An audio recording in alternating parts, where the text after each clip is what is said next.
So we're back at it again. I try to clean my messy space up here a little bit. I'm such a chaotic person, so I need to remember and focus about that. So it's a little more dry, but we start to take over for the black part again. We take the tips again because it's a little red and a little more flat tan on it than I wanted to. So I hit the black things again, like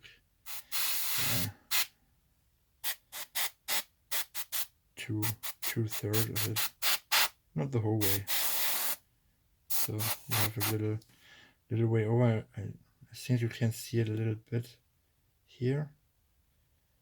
So yeah, if it darkens down, you can see that there's a nice way from red to black. Then so we make our black stripes again a little bit more. Put them everywhere we want. More. So I also pull out this area, the deeper area of the muscles, I would say. Give them a little shot of black along here, yeah, just a little separation of it, a little black here, so looks like shadow. Everything is good. The bottom doesn't care. So now we go for the middle again. Paint the horns black. Never had this horn before. It's a little new for me because this one, yeah, it's like a kit brush from the starter box, from the big flame, I think, the chariot, whatever it's called, and a normal screamer tail. So as you can see on the bottom here, there's a big gap. Normally I wouldn't do that. There it is. Look like can pull eggs out of it or whatever. So a little more black. As you can see, the last shot of Willoughby's pink, or however it calls, give it in a more reddish tone. The red will come more out with blood for the blood god. And the next step we will do, so I think the color now is dry enough. We take our fucked up brush and regular flash shade. We use it in this direction. We go from here to the horns in the first part. Hit the eyes.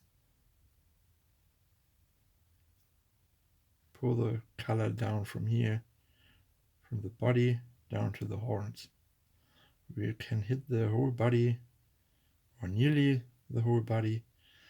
Will give us some separation for the colors. We'll reach the recesses, takes them a little more, also in the dark red tone. Yeah, it's very easy, very cheap tricks. As I showed you with the horns at first, I like doing the cheaper tricks on the normal models. We don't need to get too fancy because we have so much of them, and we want to let them look good, but we don't want to spend like 10 hours for one model. So it's my case. I don't want to do it anymore. I did it before. They doesn't nearly look as good as this, I think, or so realistic, I mean. So who cares about the models? So last touch-ups. Now we need to let it dry again. It's the only problem at this technique, but if you imagine if you have here like 5 or 6 screamers, it's very fast, because you can paint the other ones, start with the first model again. So we let it dry and we see us again.